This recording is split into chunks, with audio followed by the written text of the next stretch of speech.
So a tour manager's job is to oversee and arrange all of the logistics and details for a tour and to act as a liaison between the tour and the other members of the artist team and all of the venues and promoters along the road.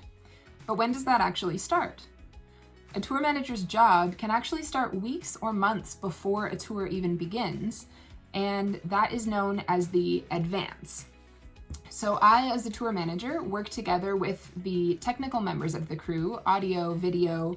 and what have you, and we work together as a team to do what's called the advance. We reach out to every single venue, every single promoter along the way, and we individually have conversations with them about all of the details from where we're going to park our vehicle, whether it's a van or a bus, and how many vehicles we have, how many members we have in our band and crew, what time we'll arrive, what the schedule for the day will look like, how many local crew members we may need to hire to help with loading the gear and setting the stage and everything else, what kinds of food and drinks we want backstage, what kinds of meals we will expect for dinner, merch arrangements for setting up a table or a booth, potentially hiring local merch sellers, all of the payment for the show, everything else. So we arrange all of those details in advance through a series of emails, phone calls, conversations, where basically we present a plan and we present what are known as riders. So you have a technical rider, which includes all of the details about technical requirements for the stage, lighting, audio, all of those things. Also a hospitality or catering rider, which is what it sounds like, all of your hospitality and catering needs and requests for food and drinks, and then all of the other details, the schedule for the day, which is known as a run of show, parking, all the things that I just mentioned. Basically, we present that as a plan of what we would like in an ideal world, and every single venue comes back one by one with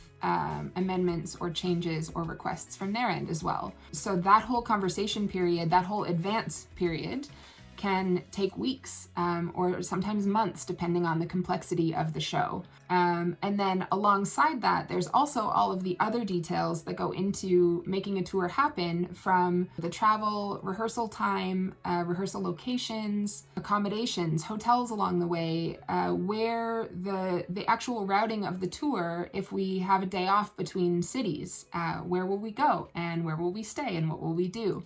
All of those details get arranged ahead of time by the tour manager. On tour, the tour manager's job is basically to execute the plan that was created in advance through all of that advance period with the venues and promoters,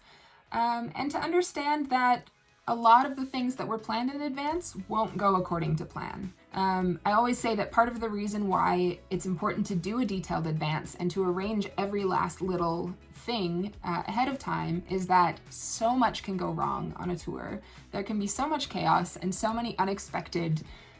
challenges that arise. And if you have a good plan in place, then you're better prepared to roll with the punches. So for instance, a couple of years ago on tour, our tour bus broke down in the middle of the Rocky Mountains on a show day. And because we had a plan in place, because we had organized all of the details in advance, we were able to divert our attention to dealing with the broken down tour bus and getting our band and crew to the venue and still running the show on time. Those kinds of situations really illustrate how important it is to be as prepared as you can be in advance, because you can't prepare for a bus breakdown. But if you know that all the other pieces of the show are arranged, then it makes it a lot easier to shift your attention and shift your focus to the crisis in front of you. Practically speaking, a day in the life as a tour manager typically at least starts out the same. You arrive at the venue and get the lay of the land, check out the actual venue space and the backstage, make sure that everything that you need and that you arranged in advance is there and in good working order. You set up the backstage and make sure that everything is ready for the band and crew. Once everything gets rolling with setup and sound check, you're typically overseeing a lot and also working ahead for the coming shows and being available for crises that come up. For instance, a couple years ago on tour, we had a venue that flooded backstage not long after we arrived. And again, because I had arranged all the details in advance, I was able to take my focus off of the actual practical running of the afternoon and instead divert my focus to dealing with the plumber and the promoter and figuring out how to get the inches of water off the floor backstage. So it's hard to say exactly what a day in the life of a tour manager is, other than it starts out with setting up and it ends with the show, and everything in between is just completely open to whatever the world or the universe throws at you that day. So it's always important for a tour manager to be very prepared and organized, and also very flexible and able to just roll with whatever comes your way and still make the same amazing show happen every night.